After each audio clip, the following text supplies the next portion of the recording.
Major project in the national interest will only proceed after Indigenous voices are heard in true partnership. Tonight, controversial Bill C-5 legislation has entered a second reading in the Senate.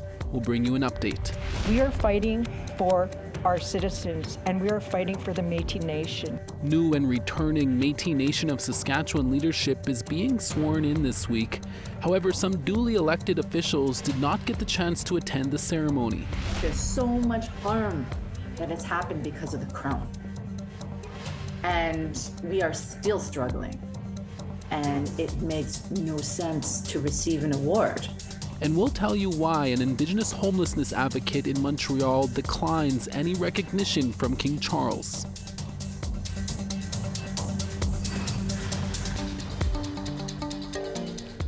Tansei, good evening. I'm Chris Nachkate. Welcome to APTN National News. Thank you for joining us. The Carney government's controversial Bill C-5 legislation entered a second reading in the Senate on Wednesday afternoon. One part of the bill aims to fast-track economic projects deemed to be in the national interest by running the approval process through one office and reducing the timeline to do this from 5 to 2 years.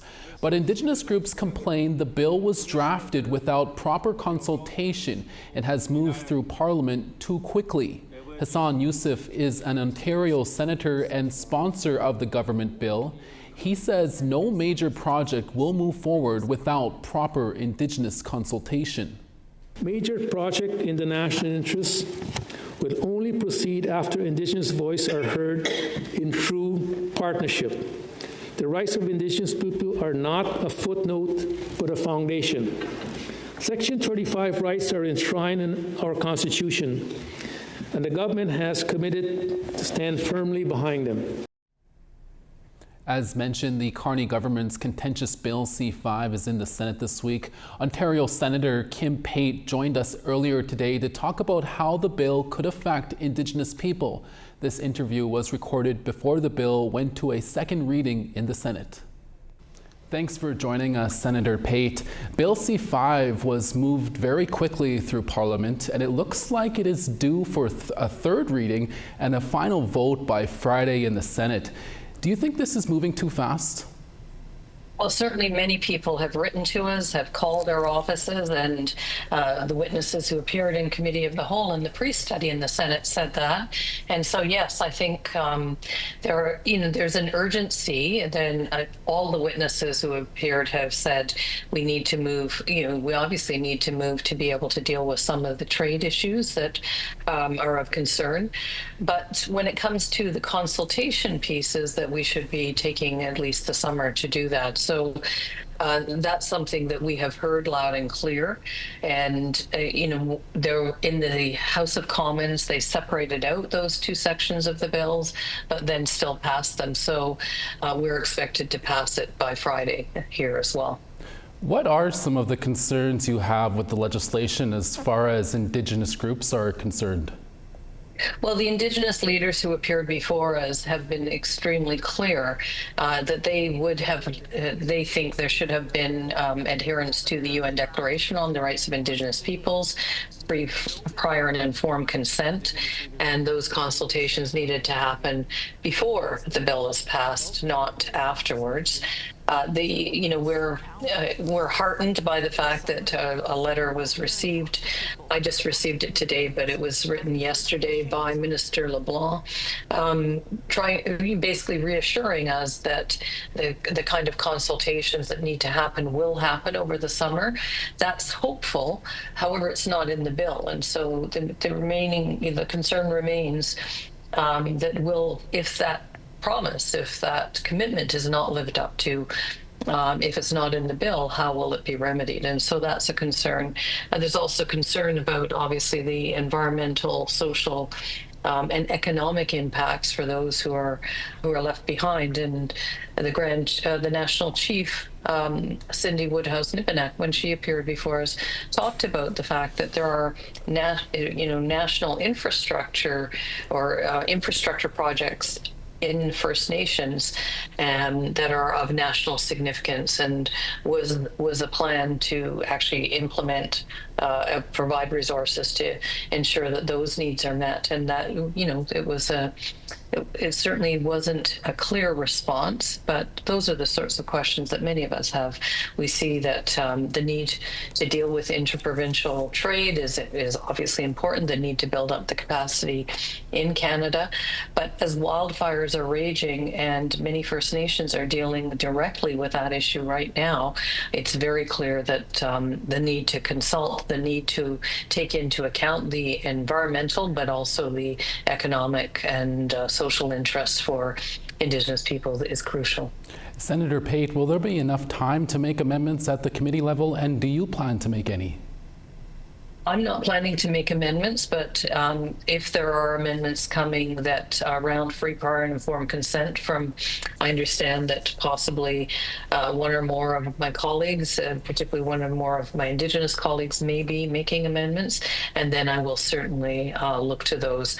And I will be speaking today about the need to look at these issues. It seems pretty clear the bill is going to pass, and so getting on the record as much as possible about how important it is to hold the government to account for the commitments it's making, particularly if some amendments were made at the House level, maybe more will be made here, but now what remains to be seen is the action and the follow through, and many of us are committing to continue to follow up and try to ensure that the government is held to account. Senator, we got about 40 seconds left. The Liberals generally had good relations with Indigenous groups under Justin Trudeau. Do you think the Carney government is running the risk of sabotaging these important relations with this legislation? Well, certainly many leaders have raised the concern. If they've raised it with me, they've no doubt raised it with many other senators as well, that good relationship stands to be interfered with if the commitments aren't followed through. So I think a lot remains to be seen, and based on what happens in the coming weeks and months, if the Prime Minister does not follow through on the commitments he's making now to consult with Indigenous peoples, I think it could very well harm the relationship. My hope is that he'll live up to those commitments. Senator Pate, we'll have to end it there, but thanks again for joining us today. Thank you very much, Creason. It was a scary moment in the Canadian Senate. This afternoon, Senator Patrick Brazeau from Quebec rose to speak and then collapsed. Thank you very much, and A Senate spokesperson says Brazeau had a medical incident. He was examined by paramedics who rushed to the Senate to Brazeau's aid, and right now he appears to be recovering. The Senate was paused for 30 minutes and continued into the afternoon. This week, newly elected Métis Nation Saskatchewan leadership was sworn into their positions. However, some duly elected officials did not get the chance to attend the ceremony. APTN video journalist Rachel May was at the ceremony and has the details. We now have to begin to be able to engage with each other. Métis Nation Saskatchewan President Glenn McCallum began his third term after re-election in May. At his swearing-in on Tuesday, he highlighted his priorities of land rights, the Métis Treaty, and partnering with the University of Saskatchewan on research led by Métis scholars. McCallum says the next 4 years will be busy for the nation. So for me, we just continue doing things that we're doing right now. And like I said, education, economic development, health, and the list goes on. Not all elected members attended the ceremony, as 3 provincial Métis Council positions, Vice President, Treasurer, and Eastern Region 2, were not sworn in due to pending judicial recounts. 2 elected officials, Wendy Gervais and Sherry McLennan, attended, but weren't allowed in the room, stating they were told to stay home. When asked, McCallum acknowledged tension behind the scenes at MNS. And the 2 that are not here are things that we have to, that's in-house stuff that are going on with our government. It happens everywhere. McCallum says a process is underway to determine when Gervais and McLennan will join the rest of the provincial Métis Council. He did not detail the issues, citing confidentiality, but both women have spoken about the situation. Gervais says she, McLennan, and 2 others filed a harassment complaint against a Métis Nation staff member after an incident at a council meeting earlier this year. She says MNS investigated and then barred her and McLennan from council meetings until they apologized to the staff member. And I have no problem apologizing when I make a mistake. I don't think Sherry does either. However, we're very well aware that we have done nothing wrong. Gervais added that neither she nor McLennan are resigning, and while not everyone needs to get along, they must work together for the betterment of MNS. It's called responsible governance, and so are we practicing responsible governance when we lock out elected people? Again, we may not like each other, and I'm not saying everyone has to like me or love me, but I was elected in through a duly elected process. McLennan says that being escorted out of the swearing-in ceremony reminds her of an iconic Métis leader. I will fight, just like Louis Riel, till my death, to provide governance and to provide the best for my citizens. She added that the stress from the recent election led to hospitalization, and the uncertainty about her role nearly cost her her life. But she remains dedicated to making MNS prosper. Here, because we're fighting for Louis. This happened to him too. He was locked out, and he was not able to go to the table. We are fighting for our citizens, and we are fighting for the Métis Nation. Rachel May, APTN National News, Saskatoon. We have to take a short break, but when we return, we'll tell you why an Indigenous homelessness advocate in Montreal is refusing a coronation medal from King Charles. We'll be right back.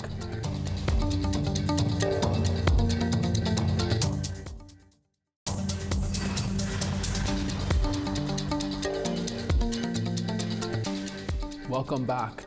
Naguset is well known in Montreal for her contributions to Indigenous people experiencing homelessness, and in particular, Indigenous women. Due to her work, she was nominated for the King Charles III Coronation Medal. However, she is declining the award. As APTN Savannah Craig reports, Naguset explains why she can't accept it. King Charles is the oppressor.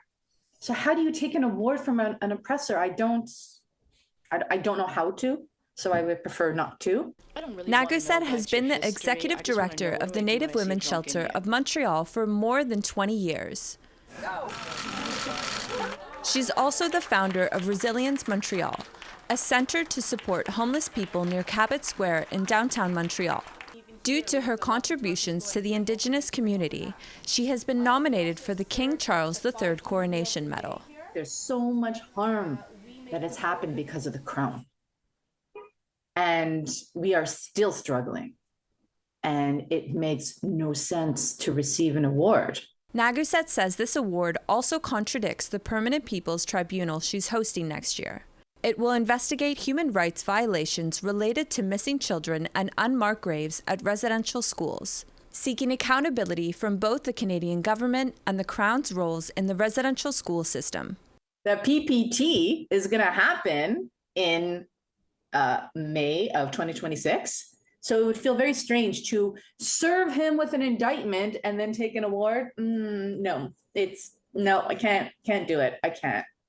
Naguset says she was nominated by Senator Michelle Odette. It was for me also a way to remind the king that no matter what happened, we are still standing. We are still taking those space, and we are strong. The senator told APTN News she respects Naguset's decision to decline the medal. And my colleagues got the award, and I was like, well, when you go, can you ask them for our land back? Because that's what we want. What I would prefer is to, have more action from the Crown to mend all the harms they've done. Savannah Craig, APTN National News, Montreal.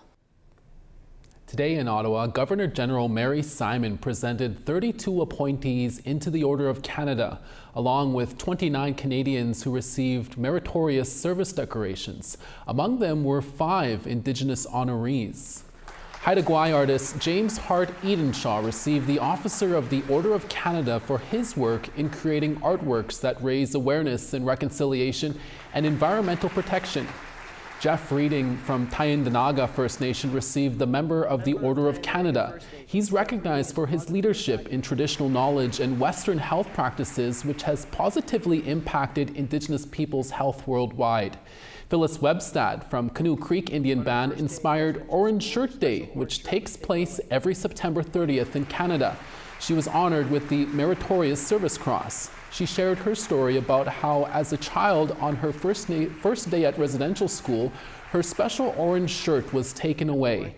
And the founders of the Buffalo People Arts Institute, Jolie Big Eagle Kukwetoway from White Bear First Nation and Lauren Kukwetoway from Zakamea Anishinaabe, were both recognized with the Meritorious Service Medal. It was in part for their educational workshops on the importance of bison to Indigenous people. Congratulations to all of those people. Award-winning Métis visual artist, justice advocate, and environmentalist Christy Belcourt was recently given an honorary doctorate for her exceptional achievements in the arts and culture sector. Belcourt was one of 4 recipients of the honorary doctorate from the Ontario College of Art and Design in Toronto, awarded on June 13th. The university says the doctorate recognizes truly remarkable Canadians who are leaving an indelible mark in the arts and culture sector in the country and around the world. Belcourt is best known for her paintings of plants and animals that use patterns that resemble Indigenous beadwork. Her works of art are showcased in galleries and exhibits across North America. Belcourt has also been a member of the Order of Canada since 2024. Part of her message to all of the arts graduates was sensitivity is their strength. Sensitivity and empathy is our strength. And this sensitivity makes us more prone to see injustices for what they are. As a Métis person whose ancestors and people have experienced displacement from colonization from our lands, government-mandated starvation, disease, residential schools, the injustice system, the child welfare system, and the ongoing epidemic of murdered and missing Indigenous people in these lands, I stand in solidarity with all oppressed people in the world, including in Palestine, the Congo, and Sudan. When we come back, we'll tell you about a business that is giving back to its community in a big way in BC. Stay with us.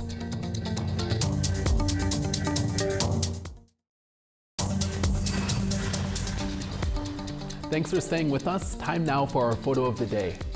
Our very own Sarah Connors shared this photo of her and her husband Dylan. They just got married almost 2 weeks ago in her home province of Nova Scotia.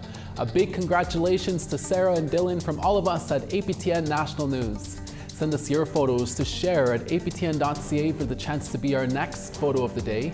Now let's take a look at tomorrow's weather forecast. On the East Coast, Fredericton 20, Charlottetown 18. The Grand River 22, Happy Valley, Goose Bay 12 and rain. 22 in Saguenay, Saint Jovite 22 as well. 30 in Windsor, Sault Ste. Marie 20 and rain. 23 in Timmins, Sudbury 20. Thompson 22, God's Lake, sunny there and 18. 21 in Princess Harbor, Dauphin 23 and partly cloudy. Rain in Regina at 28, Saskatoon 25 and showers. Showers in Buffalo Narrows at 23, LaRange 22 and rain there. Rain in Grand Prairie at 23, Fort McMurray 26. 27 in Lethbridge, Red Deer 23. 14 in Tofino, Kamloops 25. 20 in Smithers, Prince Rupert 13 and rain. 21 in Rock River, Mayo 21. Norman Wells 26 in Smoky there, Wrigley 23 and rain. 11 in Sax Harbor and partly cloudy, Colville Lake sunny and 22. 16 in Baker Lake and rain there, Chesterfield 15. And Clyde River 7 in sun, Aglulic partly cloudy and 16. Now to Vancouver, where APTN's Tina House caught up with an entrepreneur that's created a business that's giving back to the community in a big way. At this point, I add essential oils to make a beautiful smell in the soap. This is one of our most popular soaps. Since 2018, Lynn Marie Angus started making soaps, bath bombs, and other products in her basement. Her business orders mostly came in online, and she got creative by utilizing traditional knowledge and incorporating cedar, lavender, sage, and sweetgrass into her products. In 2022, she opened the Sister Sage storefront in East Vancouver. She says she still does a lot of business with online orders, but she's excited to have the opportunity to do in-person sales. However, not only is she a businesswoman, but also an activist with slogans like "Decolonize your shower." Here at Sister Sage, I think we do business a little bit differently, and I like to lead with my activism first and foremost. So that's really about supporting the First Nations, Métis and Inuit struggles, advancing ideally reconciliation. Sister Sage uses some of the profit to give back to the community by supporting giveaways on Vancouver's downtown east side and giving away backpacks with school supplies to kids from low-income families. In honor of National Indigenous Peoples Day, we here at Sister Sage created this gift box that will be available for the rest of the month. And it contains a cedar smudge spray, a cedar soap, a bath bomb, and a liquid soap. And we've reduced the cost a little bit, so it's more affordable and it's available online in store. And these 2 bars of soap have special meaning to her. So these are 2 of my most special soaps. When I first started making soaps, I wanted to honor my parents, and so I come from the Métis Nations on my dad's side, and this is my West Coast soap. And I really love it because I get to be creative and feel like an artist when I'm working. And then on my mom's side, I'm Korean Métis, and so this powwow soap was to honor her as well. Sister Sage has won numerous business awards, and Lynn Marie says her goal is to continue to change stereotypes of Indigenous people, 1 bar of soap at a time. Tina House, APTN National News, Vancouver. Cool story. Thank you, Tina. And finally for us this evening, a fierce brawl between a couple of bears broke out on a street in British Columbia, snarling traffic and stopping onlookers. I go for walks every day by this area, by the creek, and I think it's going to scare me now for a while. 2 growling black bears wandered onto a residential street in Burnaby, BC in a long, drawn-out fight. The sight of 2 bears fighting doesn't usually happen in front of a human audience. Some cars turned away while some stayed for the entire showdown that lasted about an hour before the animals went back into the woods. Quite a scene. That's all the time we have for your evening APTN National Newscast. We're back again tomorrow for your daytime newscast. Please join us then. From all of us at APTN National News, Masicho Miigwech, Hai Hai Kwana. Thank you for watching, and we'll see you again next set.